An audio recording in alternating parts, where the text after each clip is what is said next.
बोलो हरि लक्ष्मी विष्णु भगवान की जय। बृहस्पति देव भगवान की जय।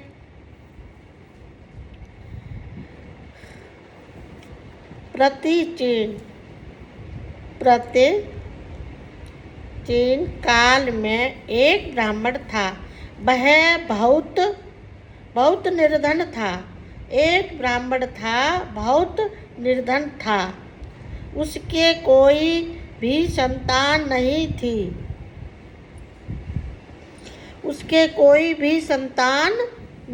थी। उसकी स्त्री बहुत मलिनता के साथ रहती थी। वह ना स्नान करती थी और ना किसी देवता का पूजन करती थी, और प्रति उठते ही सुबह ही उठ के भोजन कर लेती थी। बाद में कोई अन्य कार्य करती थी। इससे ब्राह्मण देवता बड़े दुखी थे। बेचारे बहुत कुछ कहते थे, किंतु उसका कोई नतीजा नहीं निकलता था। भगवान की कृपा से ब्राह्मण की पत्नी के कन्या फल पैदा हुआ। उस भगवान की कृपा से ब्राह्मण की पत्नी से एक बेटी पैदा हुई। वह कन्या अपने पिता के घर में बड़ी होने लगी। वह बालकी प्रति वह कन्या सुबह ही उठ के स्नान ध्यान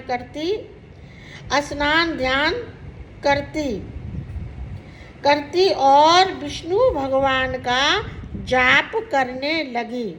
और वह कन्या विष्णु भगवान का जाप करने लगी।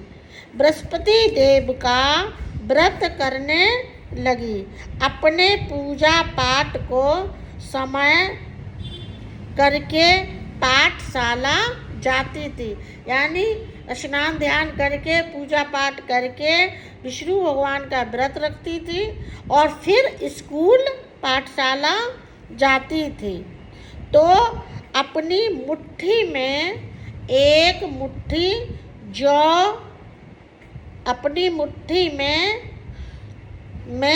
जौ बखेर जाती। रास्ते में जब वो जाती थी तो एक मुट्ठी जौ ले जाती थी और रास्ते में बखेरती हुई जाती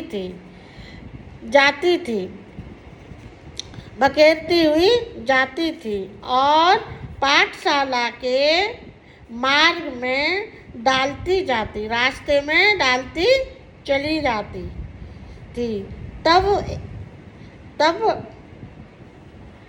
जाती थी, पाठशाला में जाती थी। अपनी मुट्ठी में जौ ले जाती, पाठशाला के रास्ते में डालती चली जाती थी। तब ये जौ सुरग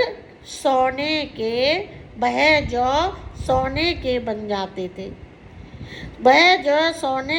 जाते थे और लौटते समय उनको बीन कर घर को ले आती थी। एक दिन की बात है, वह बालकी सूप में उन सोने के जौ को फटक रही थी। वह लड़की सोने के सूप में फटक रही थी। तो उसके लड़की के पिता ने कहा कि बेटी, सोने के सूप के लिए सोने का सूप भी चाहिए। सोने का सूप भी चाहिए। जब फटक रही साफ कर रही थी उसके पिता ने देख लिया और कहा, बेटी, सोने के सूप फटकने के लिए सोने का सूप भी चाहिए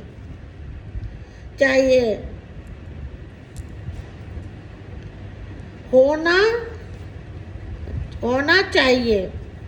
लेकिन दूसरे दिन गुरुवार था। इस कन्या ने व्रत रखा था। दूसरे दिन बृहस्पति थी और उस लड़की ने व्रत रखा था।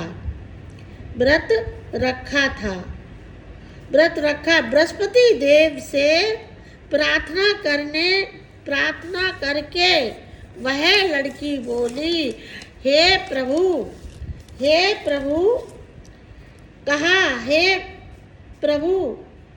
मैंने आपकी पूजा सच्चे मन से की तो मेरे लिए सोने का सूप भी दे दो। बृहस्पति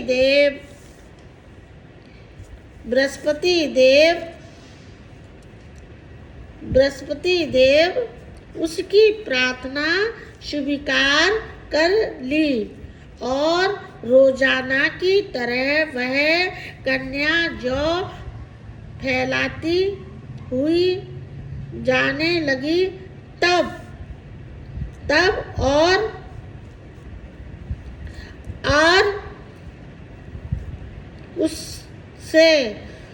उसे साफ करने लगी, परंतु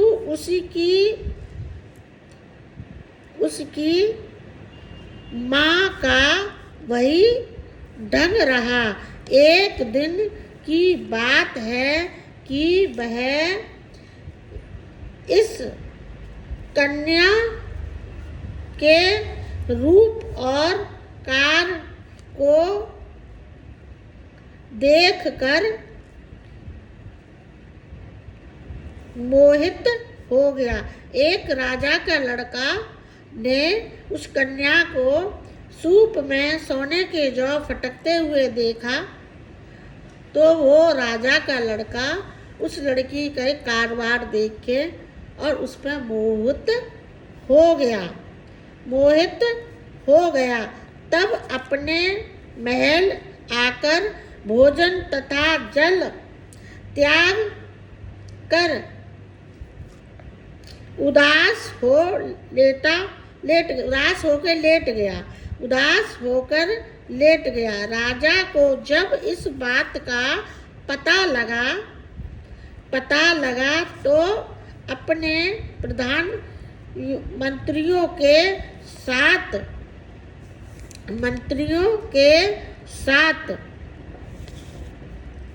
पिता की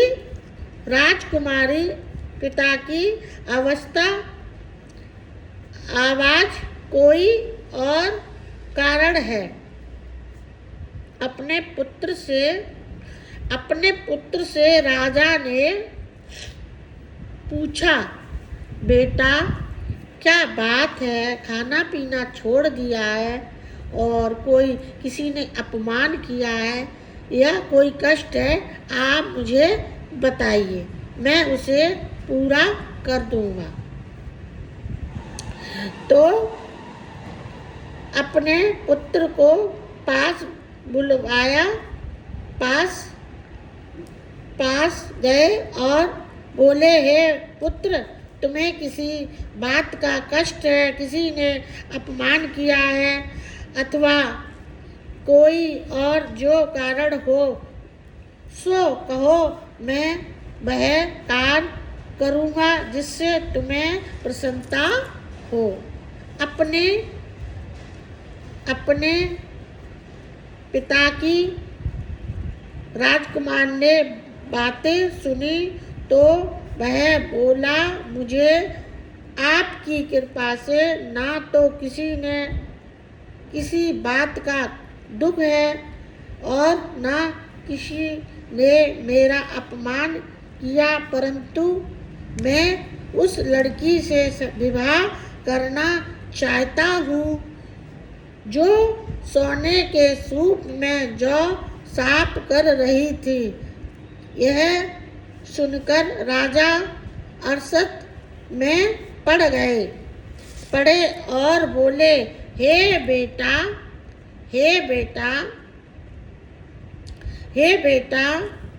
इस तरह की कन्या का पता तुम ही लगाओ, मैं उसके साथ तुम्हारा विवाह अवश्य करा दूंगा। राजकुमार ने उस कन्या के घर का पता बतलाया। तब मंत्री उस कन्या के घर गए और ब्राह्मण देवता को सभी हाल बताया। ब्राह्मण देवता राजकुमार के साथ अपनी कन्या का विवाह करने के लिए तैयार हो गए। तब विधि विधान के अनुसार ब्राह्मण की कन्या का विवाह राजकुमार के साथ हो गया। कन्या के घर से जाते ही पहले की भांति उस ब्राह्मण देवता के घर में फिर गरीबी का निवास हो गया।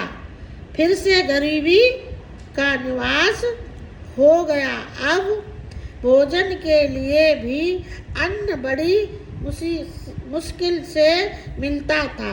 एक दिन दुखी होकर ब्राह्मण देवता अपनी पुत्री के पास गए।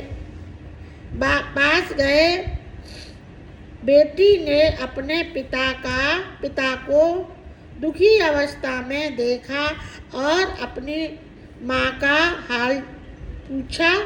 तब ब्राह्मण ने सभी हाल कहा और कन्या बहुत धन देकर अपने पिता को विदाई कर दिया। इस तरह ब्राह्मण देवता का कुछ समय सुखपूर्वक निकल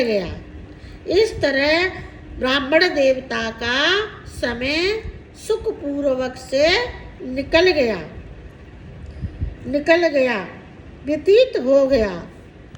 कुछ दिन के बाद फिर वही हाल हो गया। ब्राह्मण फिर अपनी कन्या के यहाँ गए और हाल कहा तो कन्या बोली, हे पिताजी, आप माताजी को मेरे पास लिवा लाओ। मैं उन्हें विधि बता दूंगी जिससे गरीबी दूर हो जाएगी। ब्राह्मण देवता ने अपनी स्त्री को साथ लेकर पहुंचे तो पुत्री अपनी माँ को समझाने लगी, हे माता, तुम प्रातःकाल उठ कर प्रथम स्नान करके विष्णु भगवान का पूजन करो, तब दारिद्रता दूर हो जाएगी। परंतु उसकी माँ ने एक भी बात नहीं मानी और प्रातःकाल उठकर अपने बच्चों के झूठा भोजन खा लिया। एक दिन उसकी पुत्री को बहुत गुस्सा आया और रात को एक कोठरी में से सामान निकाल कर अपनी माँ को उसमें बंद कर दिया और प्रातःकाल उसमें से निकाला तथा स्नान करके पाठ करवाया तो उसकी माँ की बुद्धि ठीक हो गई और वह प्रति बृहस्पतिवार को व्रत करने लगी। बृहस्पतिवार को व्रत करने लगी। इससे स्वर्ग को प्राप्त हुई तथा ब्राह्मण भी सुखपूर्वक इस लोक का सुख भोग कर स्वर्ग को प्राप्त हुए। यानी इस लोक का ब्राह्मण देवता और ब्राह्मण उसकी स्त्री दोनों इस लोक का सुख भोग के स्वर्ग को प्राप्त हो गए। प्राप्त हुए। इस तरह कहानी कहकर साधु देवता वहाँ से अलोप हो गए। साधु देवता इस तरह की कहानी बोल के और वहाँ से अलोप हो गए।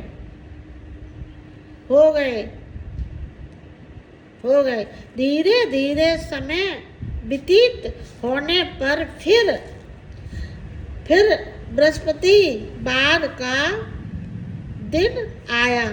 राजा जंगल में लकड़ी, मतलब ये दूसरा राजा है, वो तो स्वर्ग को प्राप्त हो गए। अब फिर से बृहस्पतिवार का दिन आया तो राजा जंगल से लकड़ी काट कर, बृहस्पतिवार का दिन आया, राजा जंगल से लकड़ी काट कर नगर में बेचने गया। उस दिन अन्य दिनों से अधिक पैसा मिला। राजा ने चने गुड़ लेकर गुड़ का व्रत किया। उस दिन से उसे सभी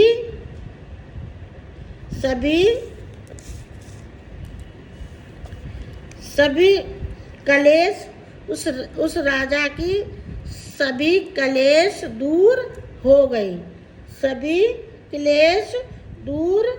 हो गई। देवता वहाँ इस तरह कहानी कहकर, बृहस्पति देव का दिन आया, राजा जंगल से लकड़ी काटकर नगर में बेचने गया। उसे उस दिन से अधिक धन, उसके सभी दिनों से अधिक पैसा मिला। राजा ने चने गुड़ और लाकर गुड़ का व्रत किया।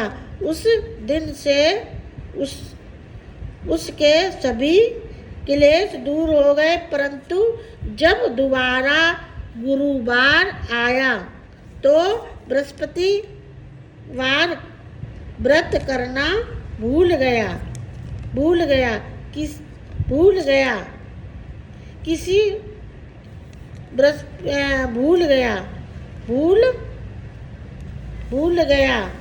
इस कारण बृहस्पति देव भगवान नाराज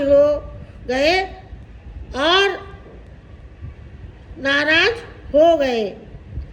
उस दिन नगर के राजा ने विशाल यज्ञ योजना किया तथा नगर में घोषणा करवा दी कि कोई भी मनुष्य अपने घर में भोजन न बनाए और आग जलावे। समस्त नगर मेरे यहाँ भोजन करने आवे। इस आज्ञा को जो ना मानेगा उसे दंड दिया जाएगा। इस तरह की घोषणा संपूर्ण नगर में करवा दी गई। राजा की आज्ञा अनुसार नगर के लोग भोजन करने गए।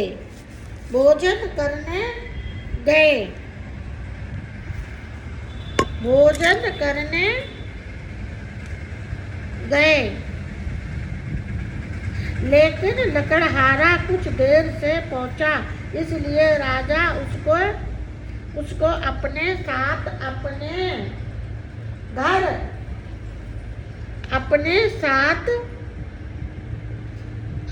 साथ पहुंचा। देर से इसलिए राजा उसको अपने साथ लिवा ले गए और जाकर भोजन करवा रहे थे तो रानी की दृष्टि उस खूंटी पर पड़ी जिस पर उसका हार लटका हुआ था।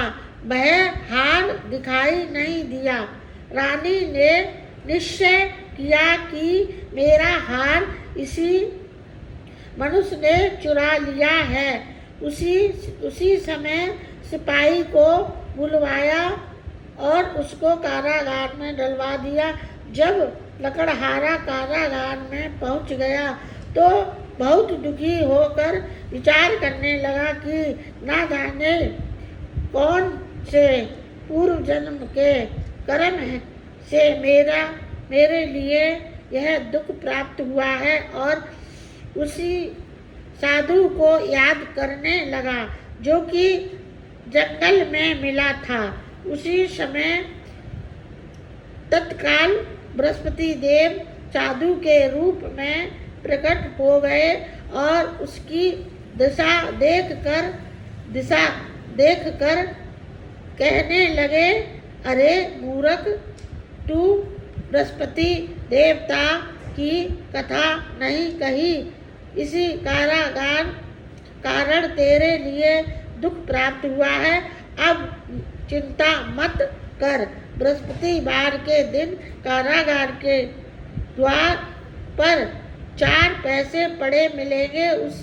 उनसे तू बृहस्पति देव की पूजा करना, तेरे सभी कष्ट दूर हो जाएंगे।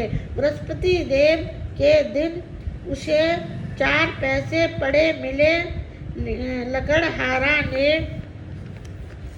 कथा कही और उसी रात्रि को बृहस्पति देव ने उस नगर के राजा से सुपन में कहा, हे राजा, तुमने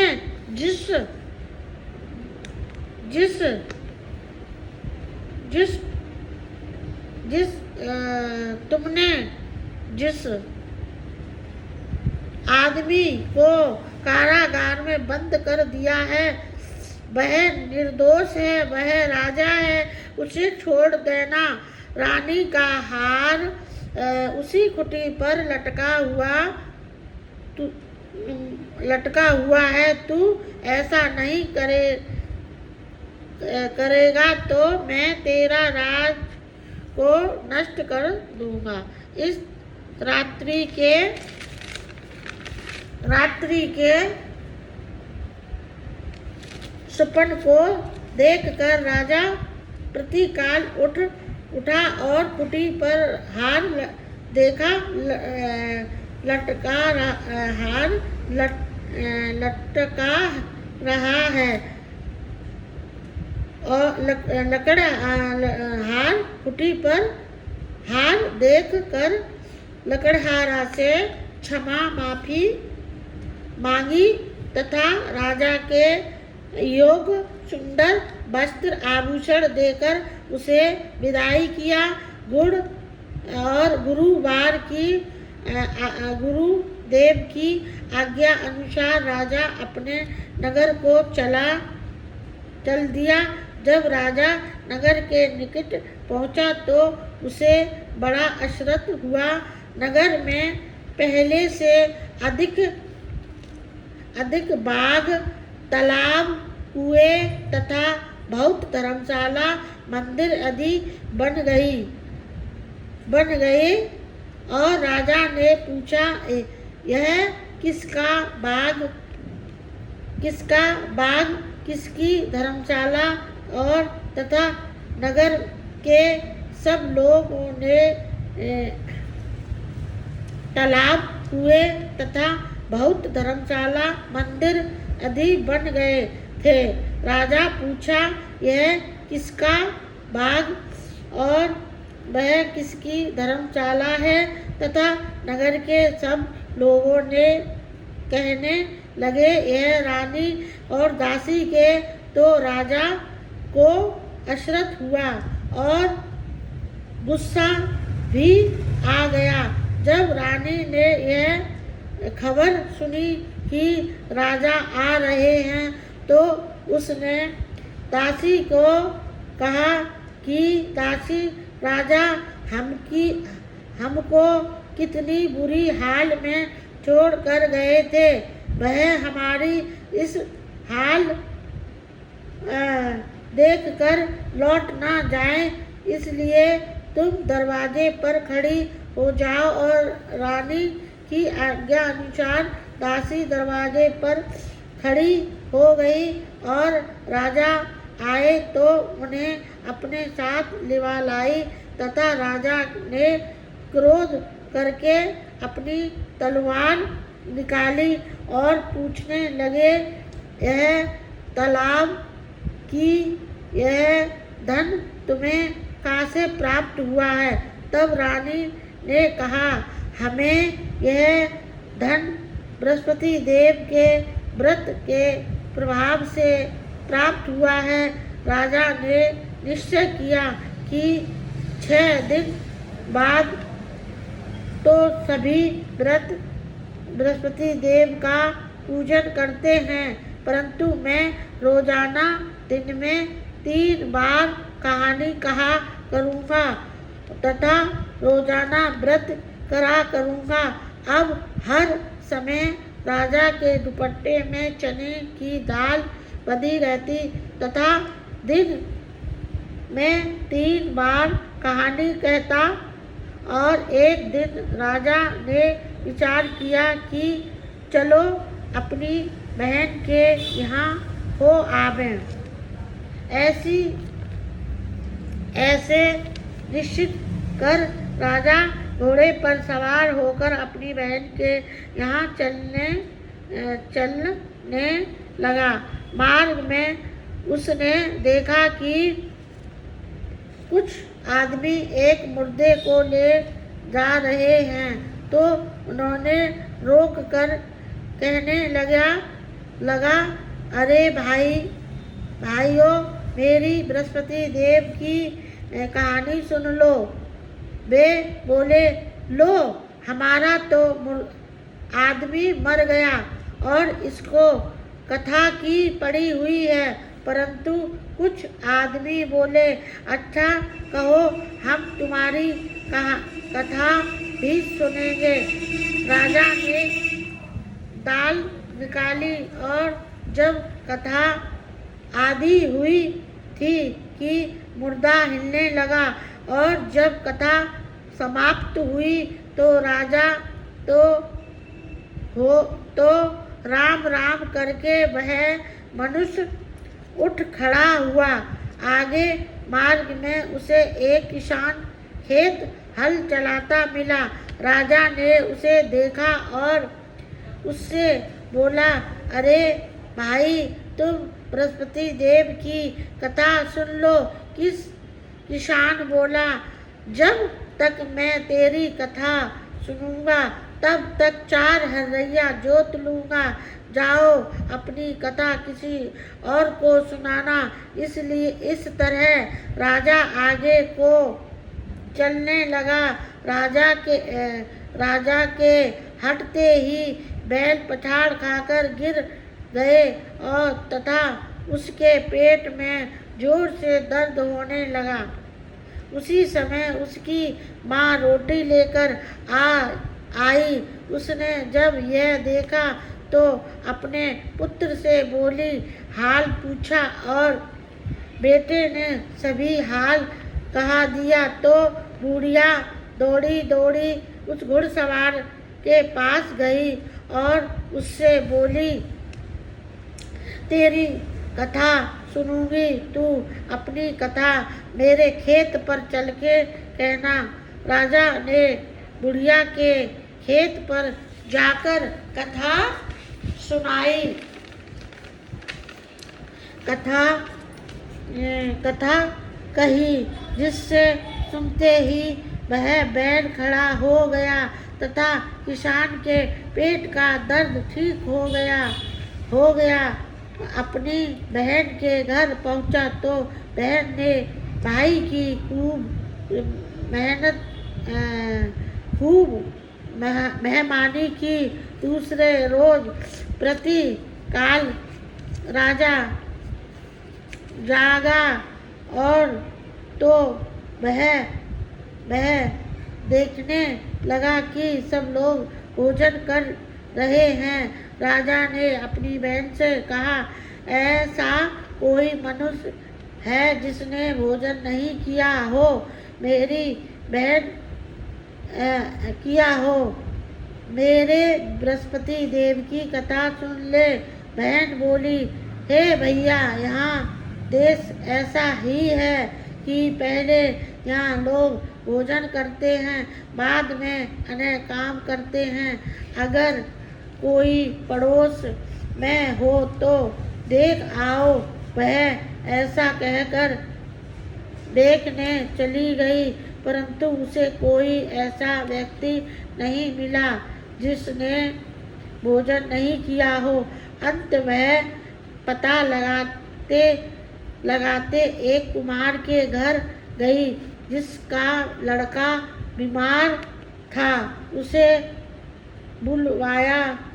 मालूम हुआ कि उसके यहाँ 3 दिन से किसी ने भोजन नहीं किया और रानी ने अपने भाई की कथा सुनने के लिए कुम्हार से कहा। वह तैयार हो गया। राजा ने जाकर बृहस्पति देव की कथा कही, जिसको सुनते ही उसका लड़का ठीक हो गया। अब तो राजा की प्रशंसा होने लगी।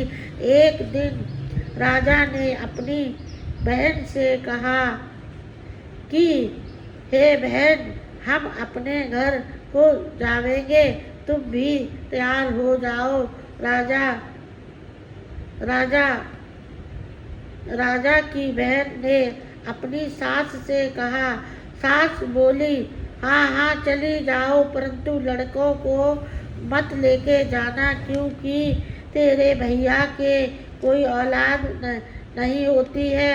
वह अपना भैया से कहा, हे भैया, मैं चलूंगी, पर कोई बालक नहीं जाएगा। राजा बोला, जब कोई बालक नहीं चलेगा तब तुम चलकर क्या करोगी? बड़े दुखी मन से राजा अपने नगर को लौट आया। राजा ने अपनी रानी से कहा, हम निर्वंशी हैं, हमारा मुंह किसी को देखने का धर्म नहीं है और कुछ लोग भोजन आदि नहीं किया। रानी बोली, रानी बोली, हमारा प्रभु बृहस्पति देव हमें सब कुछ दिया है, हमें पुत्र भी अवश्य देंगे। और उसी रात बृहस्पति देव ने राजा से स्वप्न में कहा, हे राजा, उठ, सभी सोच को त्याग दे, तेरी रानी गर्भवती है। राजा को इस स्वप्न में कहा। राजा उठ, सभी सोच। यह बात सुनकर बड़ी खुशी हुई। जब 9 महीने उसके गर्भ से एक पुत्र पैदा हुआ, तब राजा बोला, हे रानी, स्त्री बिना भोजन के रह सकती है, किंतु बिना बात के नहीं रह सकती है। जब मेरी बहन आए तो तुम उससे कुछ कहना मत। रानी ने हाँ कर दिया। राजा की बहन ने शुभ समाचार सुना तो वह बहुत खुशी हुई और खुश हुई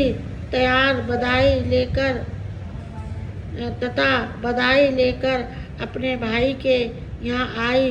तब रानी ने कहा, घोड़े चढ़कर तो नहीं आई, गधा चढ़ आई। राजा की बहन बोली, भाभी मैं इस प्रकार ना कहती तो तुम्हारे औलाद कैसे मिलती। बृहस्पति देव तो ऐसे ही हैं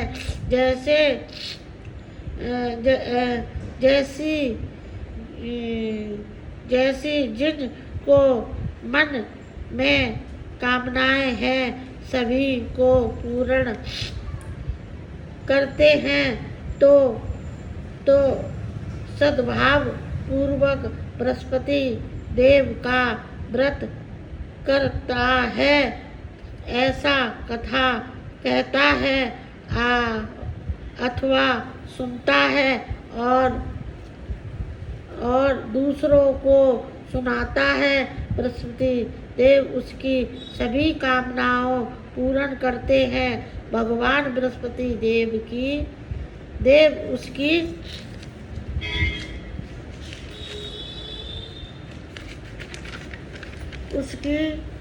सदैव रक्षा करते हैं। संसार में सद्भाव से भगवान का पूजन व्रत सच्चे हृदय से करते हैं उनकी सभी मनोकामना पूर्ण होती है।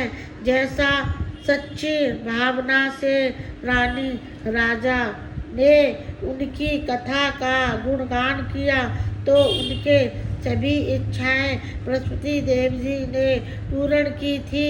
और इसलिए जब कोई कथा सुनाने के बाद प्रसाद लेकर जाना चाहिए।